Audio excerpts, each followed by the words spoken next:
Muy buenas tardes a todos. En nombre de la CISCA les damos esta bienvenida a esta nueva sesión denominada Atención a Personas en Situación de Discapacidad, la cual, de igual forma que las anteriores, está siendo desarrollada en el marco de un proyecto de cooperación Sur-Sur con ACCID, que es la Agencia Chilena de Cooperación Internacional para el Desarrollo, y de igual forma con el apoyo del Ministerio de Desarrollo Social y Familia del Gobierno de Chile. En esta ocasión, la sesión va a estar a cargo de Yael Corol. Ella es la subdirectora del Servicio Nacional de Discapacidad del Senadis de Chile.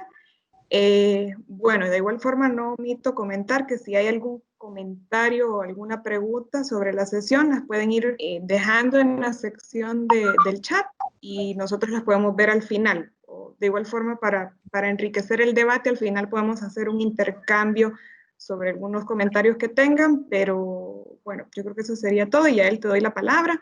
Tú me dices si ponemos nosotros la presentación o te la estará poniendo Felipe. No, la voy a compartir yo, porque Felipe tuvo problemas con la conexión y se va a conectar por el teléfono. Así que, bueno, muchas gracias por la invitación. Para nosotros es un honor poder estar hoy día presentes. Y quiero compartir con ustedes la presentación, que no sé muy bien cómo se hace. Me imagino que aquí. ¿La logran ver? No. No, aún no. No, aún no. Ya, un poquito de paciencia, voy a ver, porque nunca he compartido pantalla con el Meet, entonces. Sí, no te preocupes. ¿Qué tengo que cerrar bandeja? Aquí está Luis Rivas. Junto al micrófono va a encontrar un icono con una flecha hacia arriba. Sí, esa apreté, dice abrir bandeja compartido. Okay. Puede compartir con la primera opción de la mano izquierda, que es pantalla 1. Perfecto, ya la vemos. Ahí está. Ah, Listo. perfecto. Ahí está ya. Excelente, muchas gracias. Perfecto.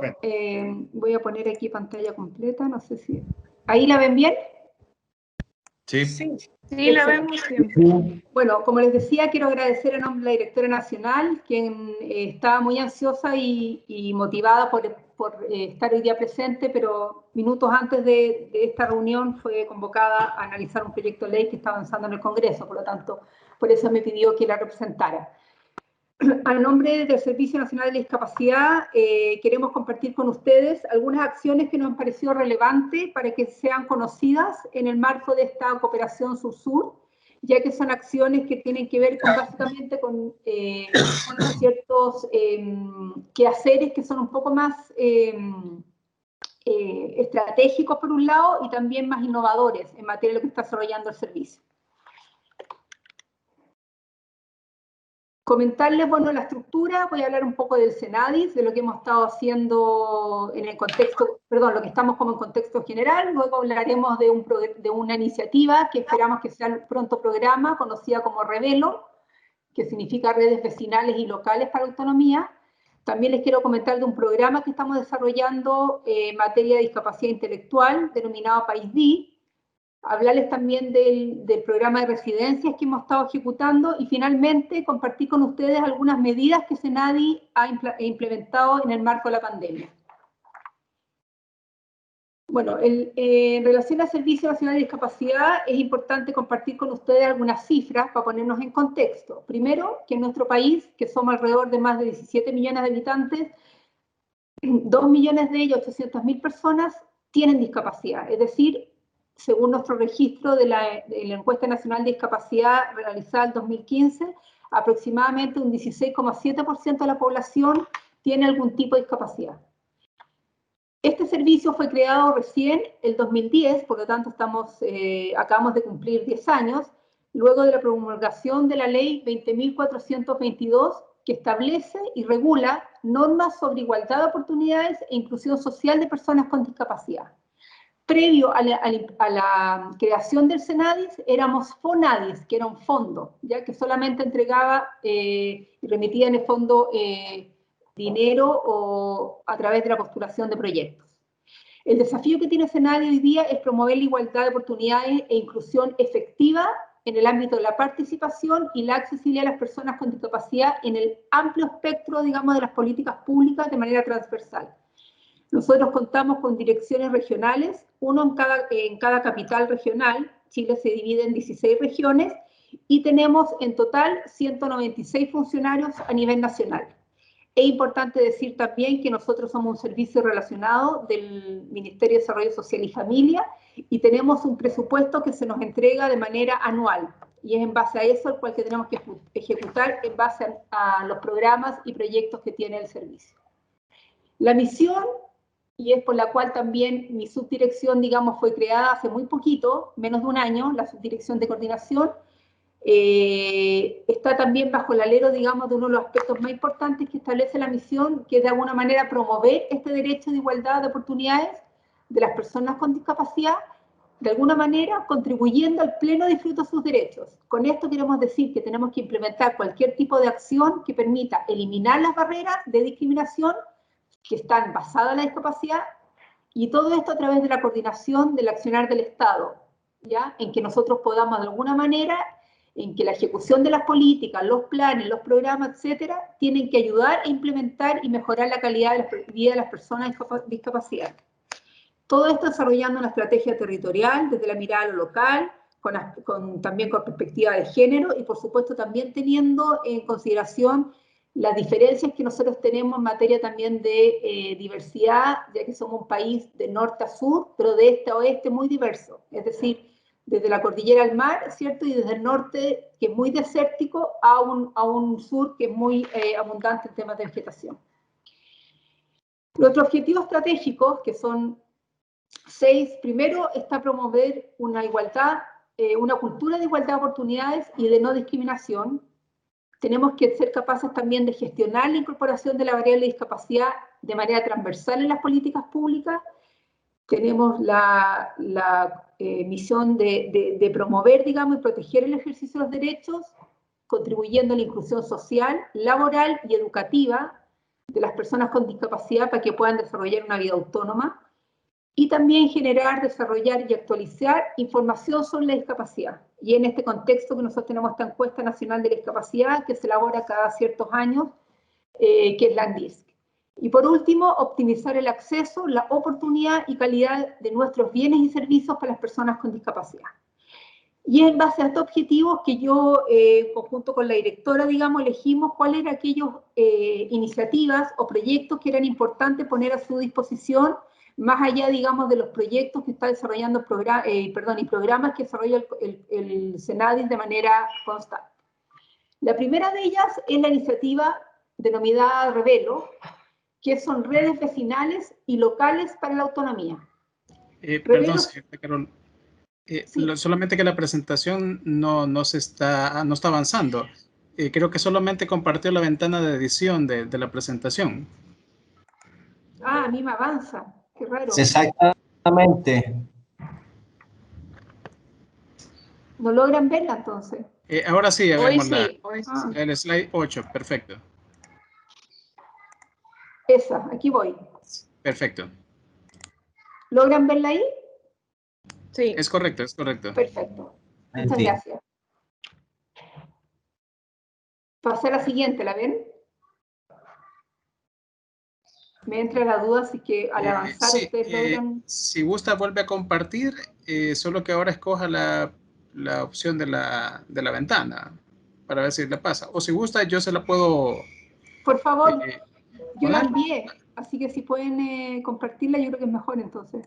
Perfecto. Disculpen las dificultades, la tecnología No, así. al contrario, ahorita le apoyo. Muchas gracias.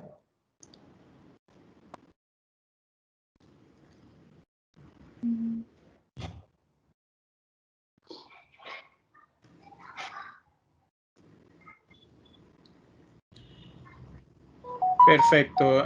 ¿Solo me dicen cuál slide se queda? Estaba en la lámina 7. Perfecto. Gracias, Luis Alberto. A la orden. En esta. Exacto. Perfecto. Bueno, estas son lo que les comentaba, que esta iniciativa de Revelo nació hace 2 años en el marco de unas mesas público-privada que instaló en ese entonces el ministro de Desarrollo Social, Alfredo Moreno, denominada Compromiso País. Y una de las mesas en el fondo era buscar cómo podíamos de alguna manera, aquellas personas que están en situación de discapacidad, ¿cierto? Y que además tienen un cierto sentido de dependencia con cuidadores, etcétera, podíamos de alguna manera generar una red de apoyo que les permita volver a integrarse a su mundo local. Y es así como nació esta iniciativa Revelo, que ya va a cumplir 2 años, ahora en este año, finales de este año, y que nosotros hemos piloteado y estamos ahora en pleno proceso de tratar de ampliar la cobertura. La siguiente, por favor. Para poder entender Revelo, tenemos que tener 3 consideraciones muy importantes. La primera, que la dependencia funcional sin duda genera dificultades adicionales a las personas con discapacidad, especialmente aquellos que tienen un nivel severo de discapacidad. Segundo, que la asistencia que requieren las personas con discapacidad y dependencia es especialmente para hacer actividades no solamente de la vida diaria, como hacer compras, ¿cierto? Visita al médico, salir a caminar en la calle, sino que también requieren una asistencia que les permita un desarrollo de incluirse dentro del mundo en que se encuentran. Para ello, las personas con discapacidad y dependencia expresan menores sensaciones de mejora en sus niveles de calidad de vida y siempre, principalmente, o sea, no siempre, pero la mayoría de las veces apoyan en familias o vecinos quienes asumen de diversas exigencias sociales, económicas y de salud que están asociadas. La siguiente, por favor. Es por eso que se creó esta iniciativa, que lo que busca en el fondo es vincular de manera social a las personas con discapacidad y dependencia en su comunidad. Lo que queremos es que faciliten y aumenten la visibilización de ellos en el contexto en que se encuentran, tengan un mayor espacio de participación e inclusión y que de alguna manera se les pueda vincular con su entorno más cercano, que son los vecinos, como también con los servicios públicos y privados que están presentes en el territorio. La población potencial con la cual nosotros trabajamos son principalmente personas dependientes mayores de 18 años y que pertenecen al 40% más pobre, es decir, más vulnerable socialmente. Nuestro foco de focalización estuvo conformado por una población objetiva de mayor incidencia en pobreza y vulnerabilidad social, y además que nuestro registro social de hogares y de residencia era una área prioritaria a través de las 75 comunas más pobres de nuestro país. Es por eso que nosotros establecimos un trabajo enfocado principalmente en 3 objetivos. La siguiente, por favor. Los 3 objetivos específicos que quisimos relacionar. Primero, como les comentaba, era vincular y visualizar. Nosotros lo que hicimos es primero generar un equipo de trabajo que se permitiera instalar en lo local a través de los municipios o alguna organización de referencia como alguna institución o fundación que permitiera además elaborar un pequeño catastro de qué es lo que había en todo el espacio donde estaba instalada este proyecto. La idea era de que primero levantara toda la oferta de bienes y servicios presentes en la comunidad, que tuviéramos un acercamiento de ellos para ver efectivamente la cobertura a la cual se podía llegar, qué es lo que ofrecían, y levantar también un catastro a través del municipio de cuáles las personas con discapacidad y dependencia que estaban insertas en la localidad. El otro objetivo específico fue generar una red de articulación. ¿Esto qué quiere decir? Que la idea era que una vez que nosotros identificábamos los bienes y servicios que daba en lo local, además que identificábamos a las personas que se encuentran que tienen discapacidad y dependencia, identificábamos sus cuidadores, lo que teníamos que hacer era poder activarlos con esta red en torno a actividades y prestaciones. Pero lo más llamativo de este programa es que este programa no viene definido, sino que se construye con la participación de las personas. Es decir, hay un proyecto individual, cuando nos acercaba a la persona con discapacidad o su cuidador y le preguntaba qué le gustaría, con qué soñaría, y ver la oferta programática o la oferta local que había para ver cómo era posible insertarlo, y también ver qué servicios o prestaciones se estaban dando en la localidad para poder ofrecerle a esta persona.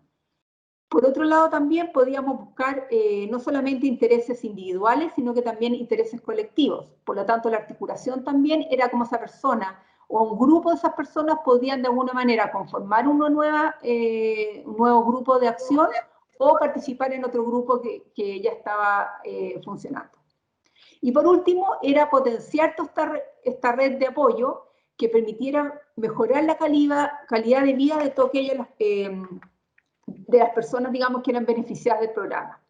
Entonces, tenemos primero conocer, visualizar e identificar, después teníamos la activación y la articulación, y después el empoderamiento y la instalación a través en el fondo de activar redes que permitan mejorar la calidad de vida de los beneficiarios también, y cómo hacerlo más sustentable en el tiempo. La siguiente. Nuestra estructura de funcionamiento en Revelo tenía tres grandes ámbitos. El primero era, como les decía, que tiene un componente tanto de servicio de apoyo biopsicosocial, pero también tenía un apoyo de fortalecimiento de la red comunitaria.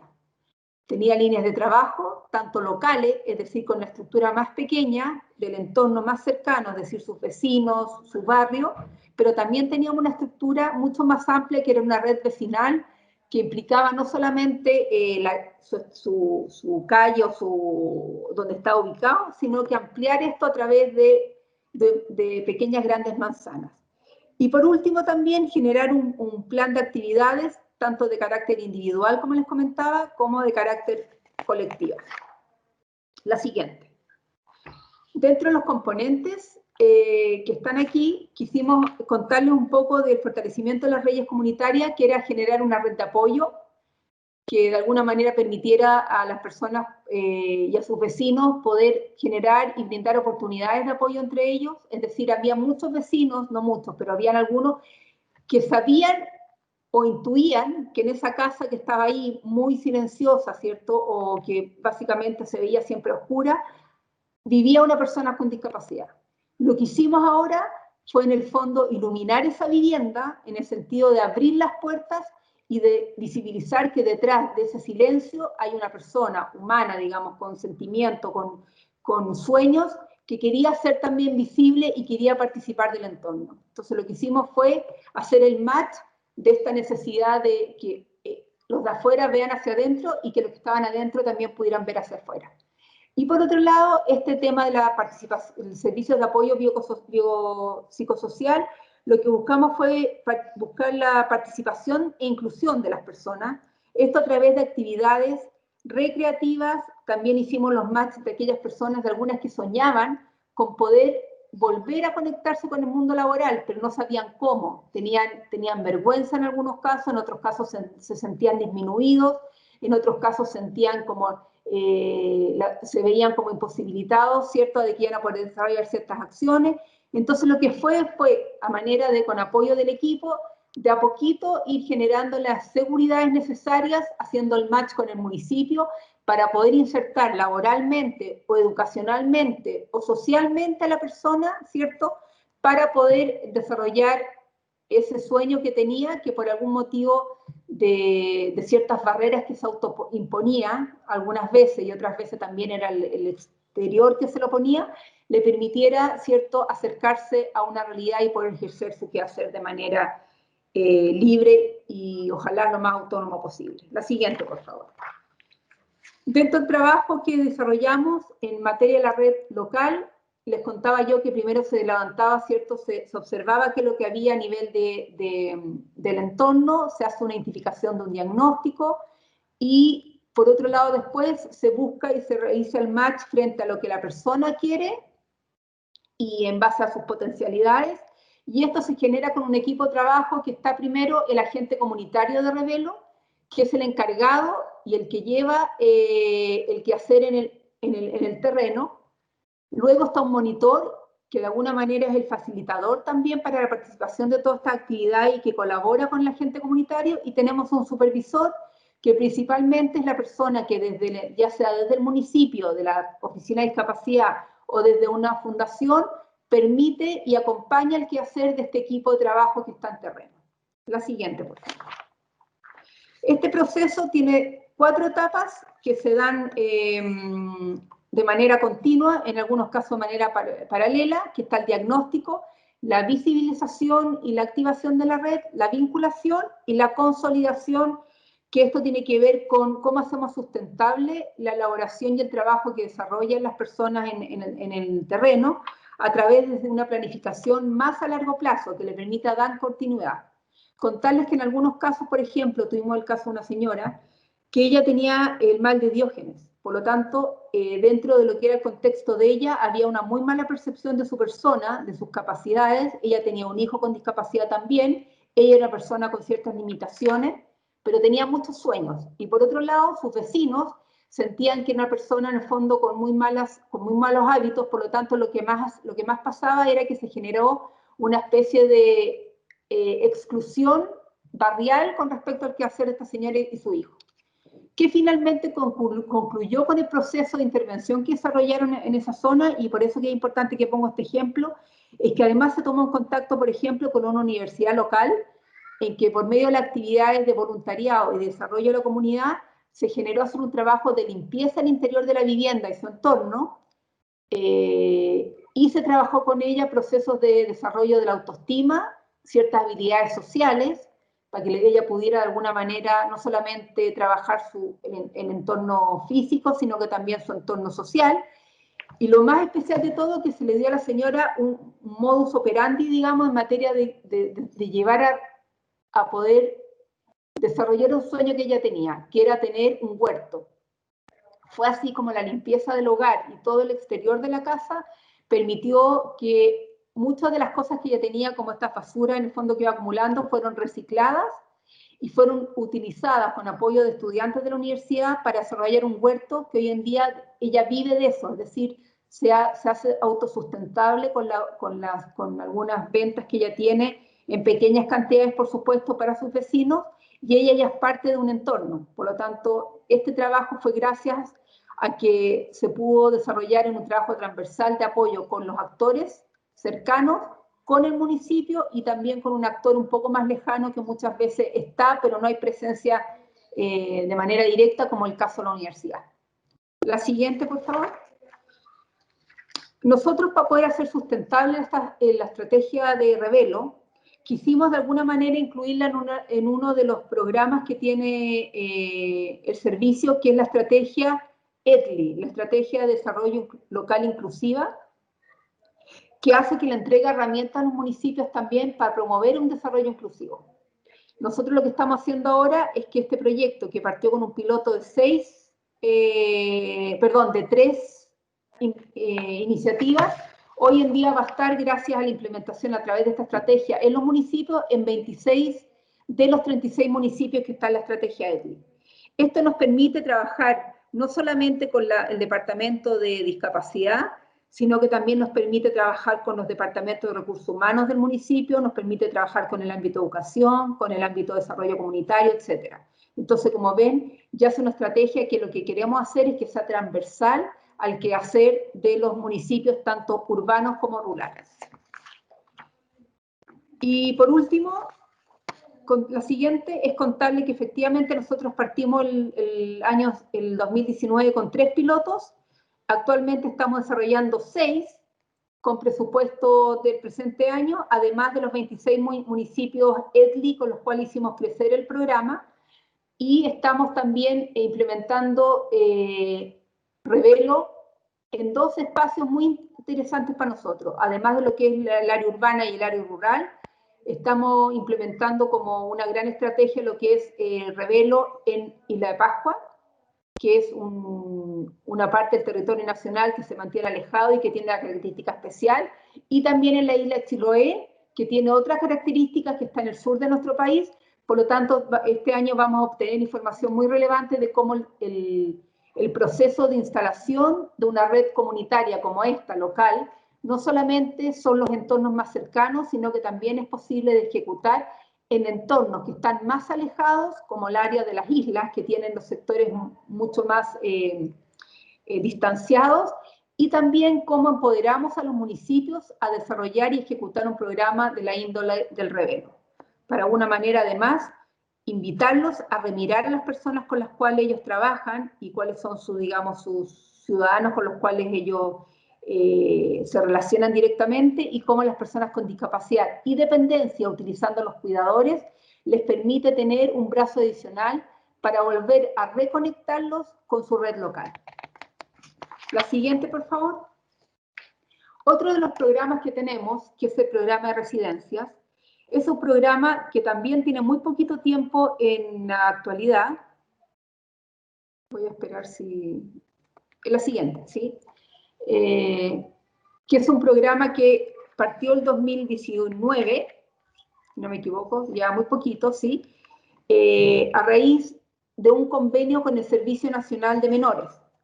¿Por qué? Porque el Servicio Nacional de Menores tenía una cantidad de residencias en que tenía personas con discapacidad, incluso con mayores de 18 años. Es decir, que recibían desde muy pequeños personas con discapacidad por ser menores de edad, pero en el transcurso de la vida no había residencias o lugares donde esas personas podían continuar.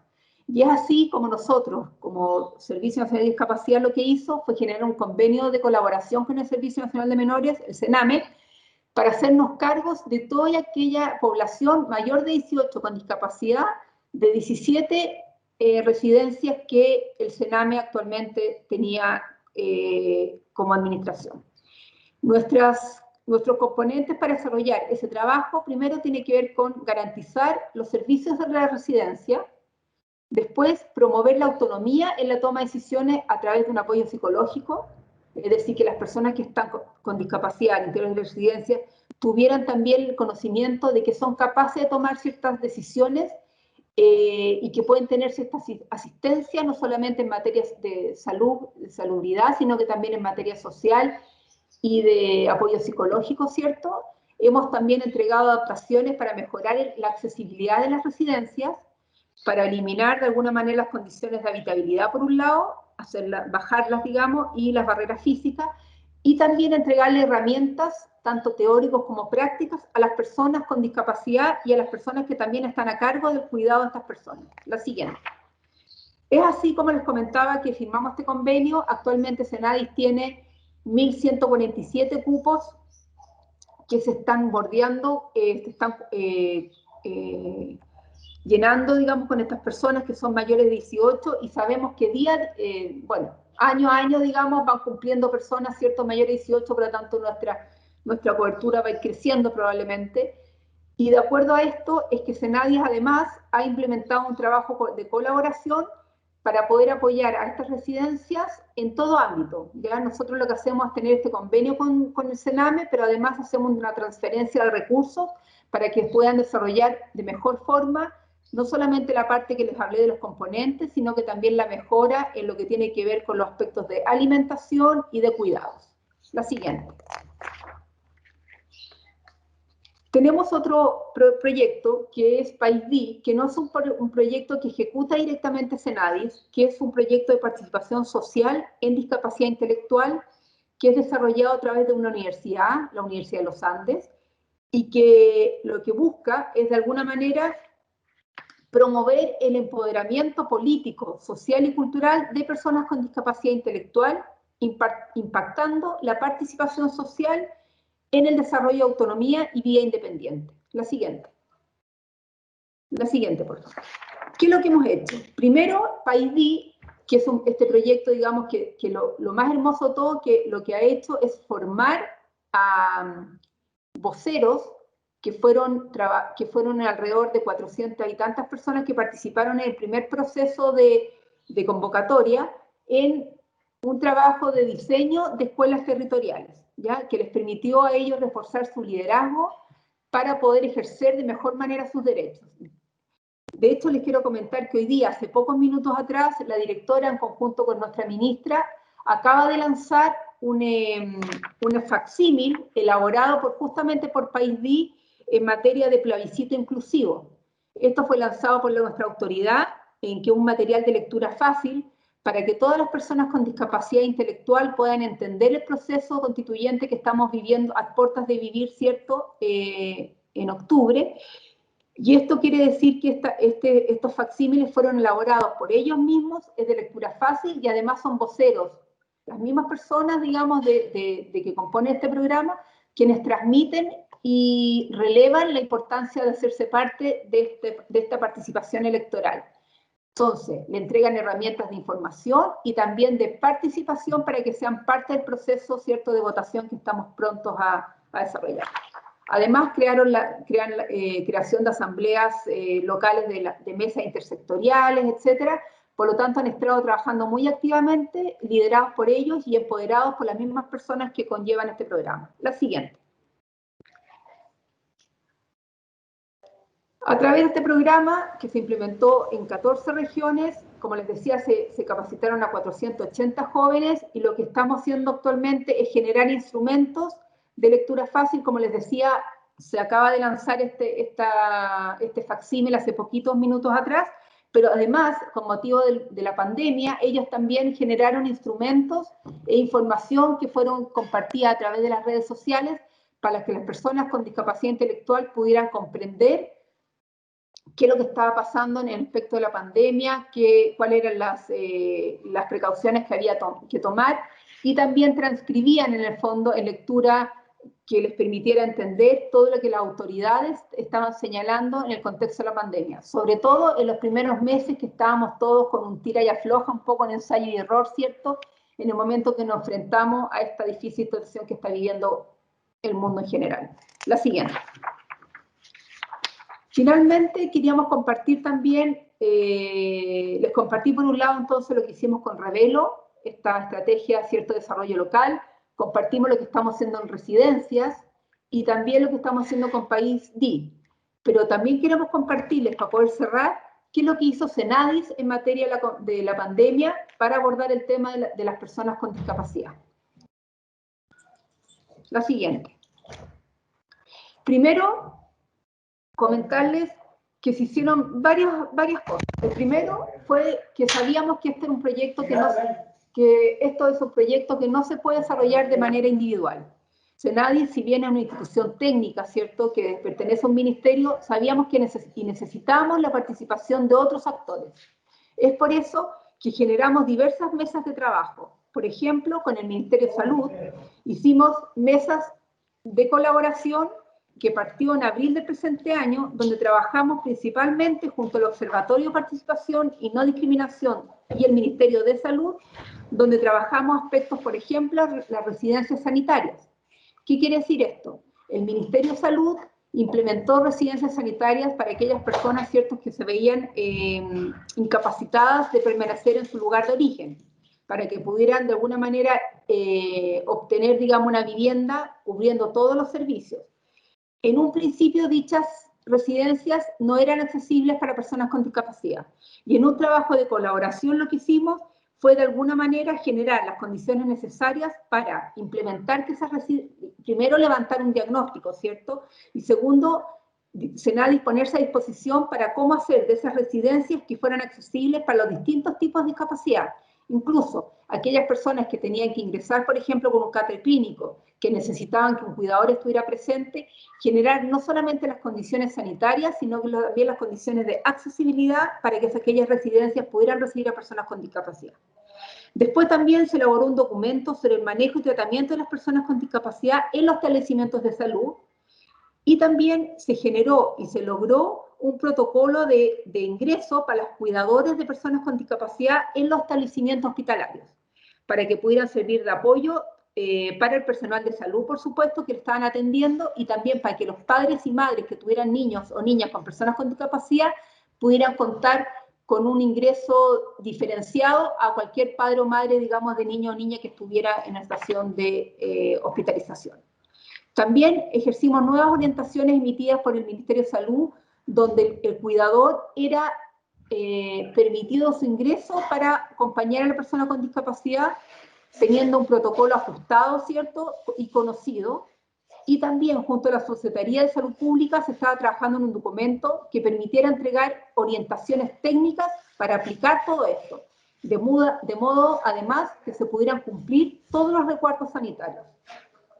En relación a lo que tiene que ver con las personas con discapacidad en los centros de salud, quiero decirles que Senadis, a través de una mesa de coordinación en que convocó a personas de la sociedad civil, a organizaciones internacionales, empresas y organismos del Estado y la academia, instruyó y construyó un protocolo de recomendaciones para que la atención de personas con discapacidad en los servicios de salud contaran con ciertos considerando.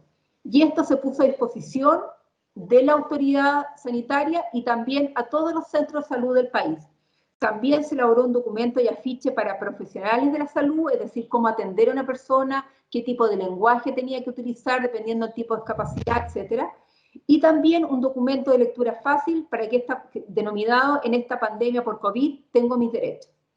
Se estableció una campaña comunicacional con videos y gráficas difundidas en las redes sociales y también se apoyó en la gestión de aquellos casos que uno no piensa que existen, pero lamentablemente sí existen, que llegan a ser muy complejos para personas con discapacidad. Por ejemplo, aquellas personas que su cuidador fallece, o que la madre o el padre tuvieron que ser hospitalizadas por motivo del COVID, o hay casos de abandono también, en que gracias al accionar de un vecino, ¿cierto?, pudimos acercarnos a casos muy complejos en términos sociales. Lo que hicimos fue Senadi, en conjunto con la red de instituciones públicas y privadas, en algunos casos como instituciones de ONG, pudimos dar respuesta a aquellos casos que eran de alta relevancia y que fueron identificados. Con respecto a nuestra oferta programática, les comento que la estrategia Revelo, que fue la primera que les presenté, se generó una derivación de Revelo, en el fondo un Revelo 2, que estaba implicado principalmente en lo que se denominó Revelo COVID-19. Y que a ellos lo que hicimos fue hacernos casos de aquellos casos de extrema vulnerabilidad y riesgo de personas con discapacidad y dependencia que de alguna manera no contaban con una red de apoyo y nos permitió generar y vincularlos con una red que les permitiera dar apoyo y la sostenibilidad, ¿cierto?, y las condiciones de cuidado necesarias. También hicimos uso del Fondo Nacional de Proyectos Inclusivos, que es un fondo que cuenta para distintos proyectos de distinta índole que cuenta el Senadi. Salió una convocatoria especial en casos de COVID, donde lo que hicimos fue generación, digamos, de elementos de prevención, ingreso individual, tanto para temas individuales como colectivos. Esto se hizo gracias también, además, porque cuando comenzó la pandemia, el Servicio Nacional de Discapacidad lo que hizo fue levantar una encuesta que fue comunicada por las redes sociales y también gracias al apoyo de las organizaciones sociales y el catastro que tenemos, para levantar cuáles eran las principales necesidades que tenían las personas.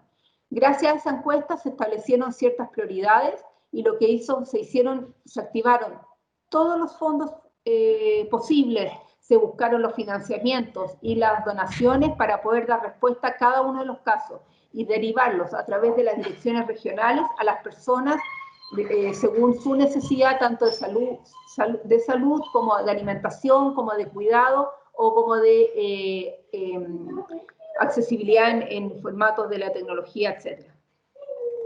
También lo que hicimos fue entregar apoyo a instituciones, digamos, de escuelas especiales, y en el caso de las residencias, lo que hicimos fue poder aumentar el apoyo que entregamos actualmente, superando a más de 820 usuarios adicionales para poder acceder y poder cuidar de personas con discapacidad. También desarrollamos un protocolo de recomendaciones que se dio en el paso 1, paso 2 y paso 3 a medida que iba avanzando la pandemia, para cómo las residencias para adultos con discapacidad debían ejercer sus labores de cuidado, y estos protocolos además se puso a disposición de las autoridades de salud para que de alguna manera también fueran llevadas y conocidas en el momento de la inspección y la fiscalización. También tuvimos un monitoreo de carácter diario para conocer la situación de cada una residencia y se les pudo transferir 410 mil millones más para la compra de distintos elementos que eran necesarios ante la emergencia sanitaria. Y por último, en materia de residencia, queremos contarle que antes que pudiéramos nosotros, como las personas con discapacidad, ingresar en las residencias sanitarias del Ministerio de Salud, generamos residencias espejos, que serán residencias transitorias, para poder de alguna manera otorgarles cierto acompañamiento y ayuda a aquellas personas que ya estaban siendo afectadas por el COVID y pudieran tener una ayuda adicional. Esto fue gracias a la colaboración de una fundación también que nos ayudó con todo el tema de la búsqueda de lugares que podíamos implementar, para poder invertir también en los aspectos de accesibilidad y también para generar un modelo de gestión que lo hiciera sustentable en el tiempo y que de alguna manera velara porque las condiciones de las personas que eran cuidadas, tanto en materia de alimentación y también de los cuidadores y de los enfermeros y kinesiólogos, etcétera, contaran con la mejor disposición y no solamente profesionalismo para poder desarrollar mejor su trabajo. ¿Qué otras acciones hemos hecho?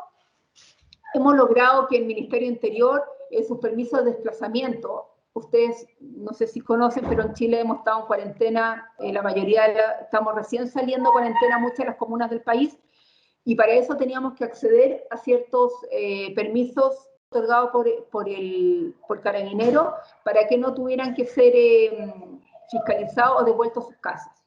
También hemos entregado apoyo psicológico a personas con discapacidad intelectual y las familias. Y por último, creamos una línea 800, que es una línea gratuita, que se llama Conectados al Cuidar, que Senadis no lo tenía, que lo que hace no es otorgar información sobre lo que el gobierno está desarrollando, sino lo que hace es entregar orientación, acompañamiento y escucha a las personas con discapacidad y sus cuidadores. Esto es un proyecto que desarrollamos también con una fundación que tiene vasta experiencia en esta materia en específica y que está a cargo de personas que están de 9 de la mañana a 6 de la tarde, preparadas y capacitadas por Senadis y por la fundación para responder, acompañar y aconsejar a estas personas que se dedican al cuidado día a día de las personas con discapacidad.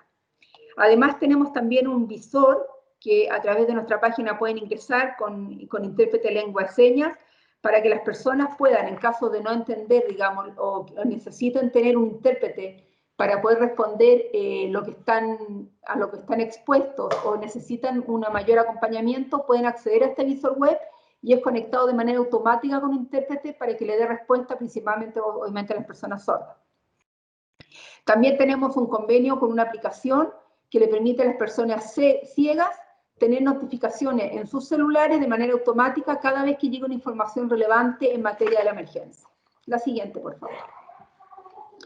Bueno, es así como les compartí, digamos, que tenemos Conectados al Cuidar. La siguiente. El aviso que tuvimos hace pocos meses, en agosto, con respecto a que las residencias sanitarias que el Ministerio de Salud tiene son accesibles con acceso universal, y aquellos que no lo son también son conocidos porque hay información de transparencia, con evaluación y con información objetiva, digamos, de hasta qué tipo de discapacidad o hasta qué margen de discapacidad, digamos, puede ingresar y cuáles son aquellas que requieren o pueden ingresar personas con una dificultad de discapacidad mayor. Y por último, como les digo, es poder entregar también un hashtag de alguna manera que ha estado constantemente en movimiento a través de las redes, informando y dando a conocer todos los avances en materia de discapacidad, en materia del COVID, a través de diversas fuentes y diversas estrategias. Por último, para cerrar, les quiero comentar el gran trabajo que hemos hecho. La siguiente, para terminar, es que hemos estado trabajando, yo algo les adelanté en un comienzo, en esta mesa de trabajo intersectorial, que es la mesa COVID, en que trabajamos con organizaciones de la sociedad civil, una vasta representatividad, instituciones de Naciones Unidas, como estuvo la OIT, Naciones Unidas, ACNUD, representantes del Estado a través del Ministerio de Educación, Trabajo, la Organización Nacional de Emergencia, Servicio Nacional de Menores, etcétera, y otros, también la academia, y por supuesto liderado por nuestra directora, en que quisimos conformar esta mesa de trabajo para generar distintos productos. Para eso hicimos un primer levantamiento sobre los requerimientos y necesidades que habían en distintas índoles, donde ellos llenaron una ficha y nosotros hicimos un cruce, y finalmente llegamos a estos productos. Se trabajaron en 3 grandes comisiones. Una comisión que trabajó el tema de las residencias, otra comisión que trabajó el tema de las personas con discapacidad y sus cuidadores en viviendas, y la tercera que fue de carácter transversal, que vio los temas de salud, los temas de grupos vulnerables y los temas de empleabilidad. Y hoy en día contamos con estos 5 productos que están ya a disposición de todos, de los cuales fueron recomendaciones para atención de personas con discapacidad en los servicios de salud, la lectura fácil de la pandemia, ya tengo mis derechos, dos guías breves sobre cómo informar y entregar información para cuidadores con discapacidad. Acabamos de hacer un seminario web sobre salud mental y residencias para personas con discapacidad. Carlita, por favor, amor. Disculpen, el día, ustedes saben, estamos en el hogar. Y se hizo un seminario web donde se expuso este documento que fue también desarrollado al interior de esta mesa, y también entregamos recomendaciones de prevención en el marco del COVID al Ministerio de la Mujer para todas sus campañas que estaban sacando actualmente en materia de violencia para mujeres y niñas, y también observaciones a la Organización Nacional de Emergencia sobre los productos que estaban sacando en materia de discapacidad en albergue. Por supuesto, dejo a disposición estos productos cuando quieran, digamos, para poder compartirlos si los quieren conocer, y fue elaborado de manera intersectorial, por lo menos es un trabajo muy enriquecedor que tuvo la mirada y la participación activa de los distintos actores. Quiero agradecerle a todos la oportunidad por parte del SENAI en nombre de la directora, y dejo abierta la palabra para consultas y sugerencias, comentarios. Muchas gracias. Y espero haber cumplido las expectativas, en realidad. Sí, muchas gracias, Yael. En principio hay dos preguntas, y si gustan, para hacer un poco más dinámica la conversación, no sé si Héctor Saúl Melgar quisiera hacer su pregunta directamente. Está por acá. Sí, sí, Héctor. Su micrófono está apagado. Sí. Hola. Hola, le escuchamos. Bueno, muchas gracias. Un saludo y muy buen tema que nos comparte para conocer las buenas prácticas y experiencias de Chile en materia de garantía de derechos para este grupo de población en condición de discapacidad. Mi pregunta es la siguiente, y quizás está orientada a conocer qué porcentaje se invierte, qué porcentaje del presupuesto general se invierte a partir también de la que he escuchado que hay cooperaciones, pero del presupuesto general propio del Estado de Chile, ¿qué porcentaje se invierte para esta población? La pregunta está orientada en el sentido de que, así como hay sectores de población o grupos poblacionales con discapacidad, hay otros también en situación de vulneración que, de acuerdo al principio de prioridad absoluta, merece un porcentaje del presupuesto para la atención. Entonces, sobre este punto particular, esa es mi pregunta: ¿qué porcentaje del presupuesto general se invierte en la población en condición de discapacidad? Gracias, muy amable. Gracias. Si quieres, vamos una por una, ya como tú quieras. Sí, yo no tengo la cifra, de hecho no tengo la cifra a mano, porque en realidad nosotros es importante también señalar lo siguiente. En el marco de la emergencia sanitaria, digamos, el presidente ha hecho varios pronunciamientos y necesidad en el fondo de inyectar recursos para diferentes acciones, ¿ya? Entre esas, como les decía, nosotros tuvimos que incluso redistribuir nuestro presupuesto para poder responder de manera directa al Fondo Nacional de Proyectos Inclusivos, para poder responder y generar un fondo especial, digamos. Y por otro lado, como señalaba recién, el presidente, al nombrar estas nuevas necesidades en materia de inyección en marco del COVID, también tuvimos que, de alguna manera, generar recursos y aportar, digamos, al Estado de Chile para poder desarrollar las diversas estrategias. Yo me puedo comprometer a realizar una sistematización y poder hacerles llegar la información. Me gustaría saber, Héctor, de dónde eres y de qué institución y país, digamos, para poder también tener la referencia. Pero me comprometo a tener, porque la información a mano en este minuto no la tengo, y no estoy con el computador tampoco de la oficina como para obtener toda la información. Pero quiero que consideren esas dos cosas. Uno, que el presupuesto de la Nación fue modificado a raíz de de todos los proyectos que lanzó el presidente en materia del COVID, y por otro lado las reasignaciones internas que tuvimos que hacer como servicio para darle prioridad a los grupos justamente que más lo requerían, que eran las personas en situación, digamos, en las residencias, como también aquellas personas que estaban viviendo en condiciones más precarias o de soledad. Sí, gracias. Llamo desde El Salvador. Laboro en el Consejo Nacional de la Niñez y de la Adolescencia de El Salvador. Gracias. Muchas gracias, Héctor. La siguiente pregunta a cargo de Virginia Castillero de Panamá. No sé si la quisiera hacer directamente.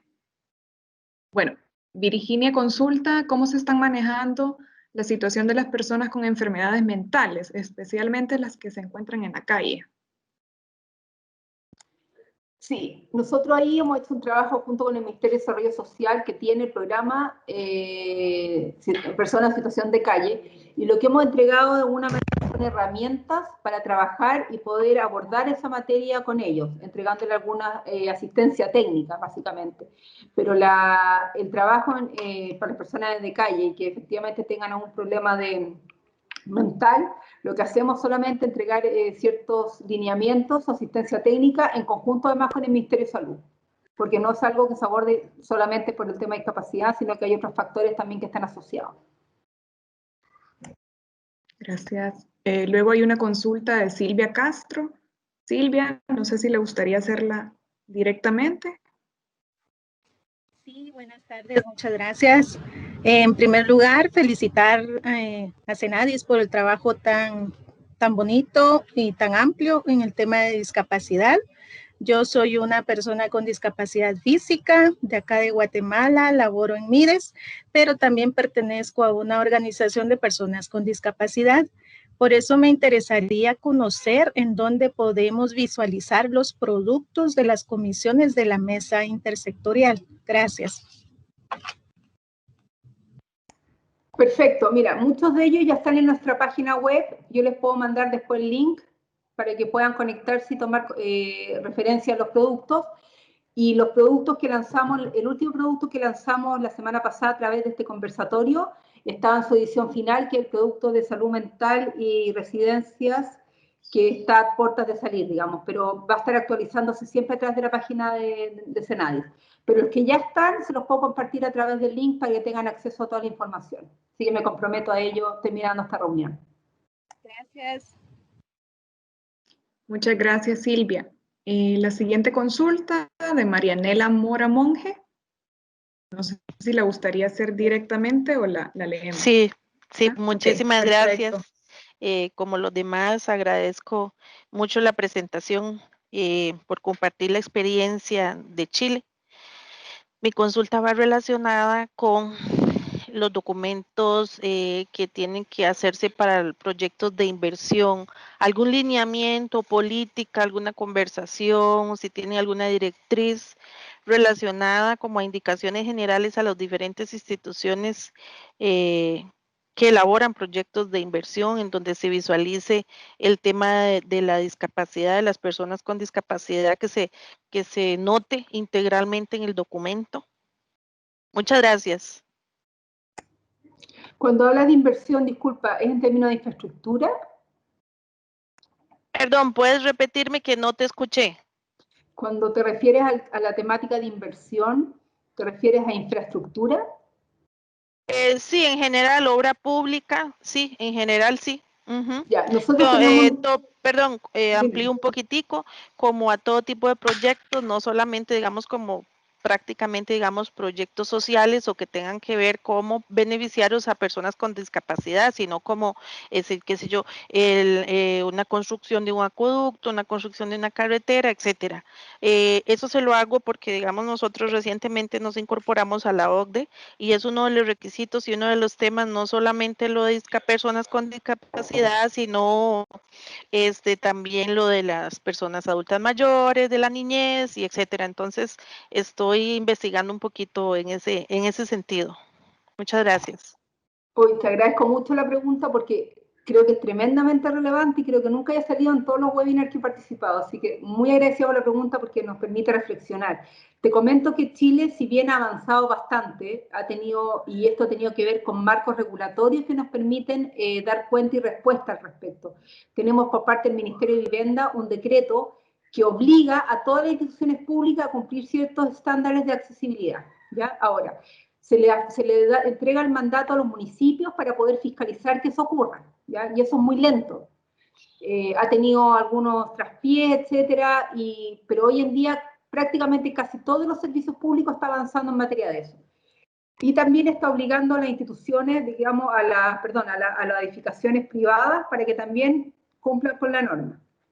Esto de alguna manera es fiscalizado, como decía, a través del municipio, pero también hay normas, como el Instituto Nacional de Normalización, el INN chileno, que está de alguna manera generando mesas técnicas en las cuales nosotros como Senadi estamos participando para de alguna manera instalar la variable de la discapacidad en sus normativas. Y eso ha sido tremendamente importante porque se están viendo temáticas, por ejemplo, de instructivos en materia de las obras portuarias, por ejemplo, también en materia de cómo la evaluación de infraestructura en materia, por ejemplo, de las carreteras o de los puertos, tengan una variable asociada que sea evaluada con una variable, digamos, de variable social que le permita, digamos, a que tenga una exigencia para que esa norma sea aprobada o esa construcción, ese puerto sea aprobado, cumpla con esta normativa. Entonces, Senadi está participando activamente en esas materias. De hecho, las plazas también, las plazas, por ejemplo, de juego, las plazas que uno tienen su entorno físico, digamos, también están siendo requeridas que tengan unas ciertas normas de accesibilidad en materia de acceso a las plazas, pero también en materia de los juegos infantiles que debieran tener las plazas. Entonces, esas son normativas que se han ido impulsando bien a paso de hormiga, pero ha sido interesante la conversación y la reflexión, y hemos estado siendo parte de toda esa instancia. Ahora, hay un sueño que tenemos ahora como Senadi, que es establecer un Consejo Nacional de Desarrollo Accesible, que sea un consejo transversal, donde hayan distintos actores en distintos ámbitos que de alguna manera propongan un plan nacional de accesibilidad y que sea transversal en todas las materias, desde infraestructura a materia de salud, de deporte, etc. Entonces, el tema ya está puesto, no es fácil instalarlo, pero como le digo, estamos tratando de a poquito, por distintas instancias, haciendo cumplir las normativas existentes y si no, participando en mesas técnicas que hagan que esto sea realidad en el fondo.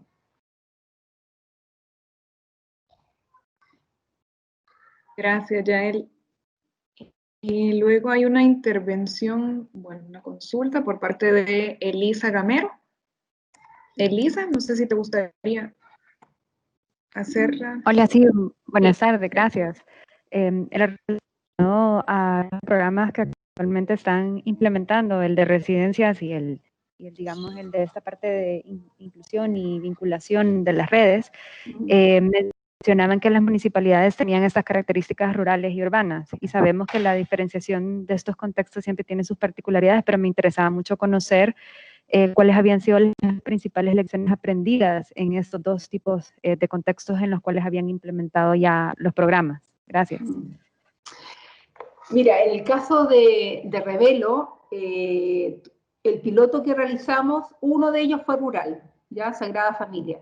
Y lo que pudimos visualizar ahí era de primero que los tiempos eran diferentes, sin duda.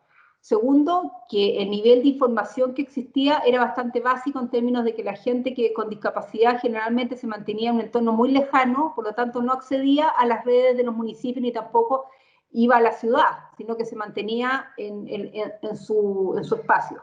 Entonces lo que hicimos fue, y ahí fue el caso que yo les comenté a esta señora de su huerto, de en el fondo generar estrategias con un espacio que nos permitía visibilizar y apoyar, que fue la universidad.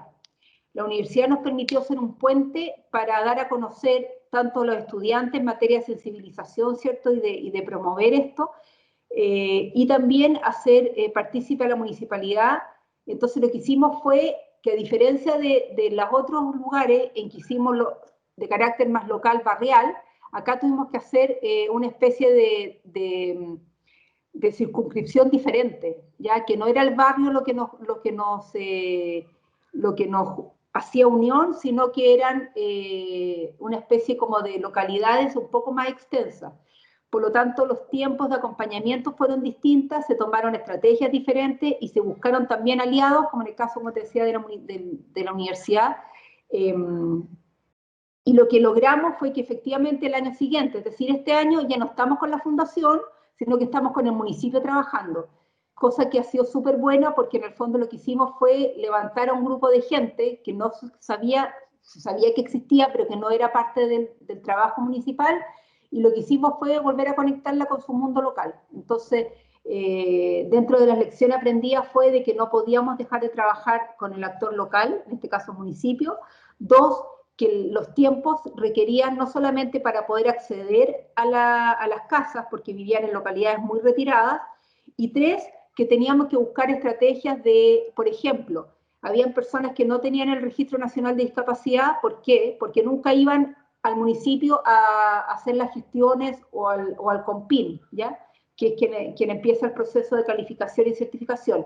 Entonces lo que logramos fue que se hicieran campañas en terreno, de lograr llevar el municipio y toda su red de bienes públicos, digamos, hacia los sectores donde están las personas con discapacidad.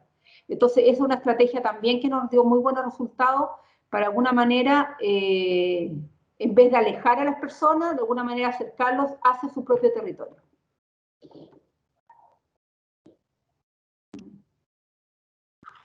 Bien, gracias, Yael. Por el momento, esas son las únicas preguntas que habían en el chat. Quizás yo quisiera consultarte acerca del grupo poblacional de niños con discapacidad. ¿Es Senadis quien lidera estrategias o programas para este grupo en específico, o es otra instancia? No, mira, nuestra población de niños y niñas con discapacidad es una población de la cual nosotros no interactuamos directamente, pero sí tenemos programas que se vinculan. Por ejemplo, tenemos programas de atención temprana, con el cual estamos trabajando con el mundo educacional, jardines infantiles y los nuevos servicios locales de educación, en la cual de alguna manera que Senadis lo que hace es asistir técnicamente para instalar grupos de trabajo, y ese es un grupo que estamos trabajando. Lamentablemente por la pandemia, digamos, ha estado un poquito más alejado de lo que teníamos pronosticado. Segundo, también los niños y niñas son beneficiarios de ayudas técnicas, ¿ya? A partir de los 4 años, si no me equivoco. Es decir, pueden postular ayudas técnicas para estos niños. Y los otros programas que tenemos son beneficios, los cuales de fondos que pueden obtener para desarrollar. Ahora, por otro lado, tenemos también el Chile Crece Contigo, que es un programa que desarrolla el Ministerio de Desarrollo Social y que tiene una mesa especial en materia de discapacidad, de la cual, por supuesto, Senadi es parte, y donde ahí se desarrollan diversas acciones, tanto estudios, se implementan estrategias de rehabilitación, por ejemplo, en las cuales estamos trabajando a través de los municipios también, y estamos trabajando e instalando a través del programa de Estrategia de Desarrollo Inclusivo, estrategias de implementación de rehabilitación infantil. Esas son principalmente, te diría, que las acciones que estamos desarrollando.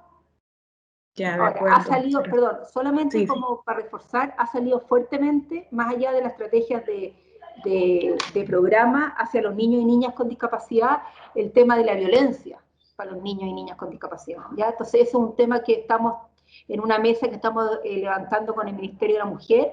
Estamos tratando de avanzar en materia de abordar el tema de la violencia para niñas, principalmente, pero sabemos que esto es, que el concepto de género a veces en los más pequeños también puede ser que no haya diferencia, y tratar de avanzar hacia tener datos también, que nos permitan tomar mejores decisiones en esa materia y tener protocolos y también dispositivos para trabajar el tema de la prevención.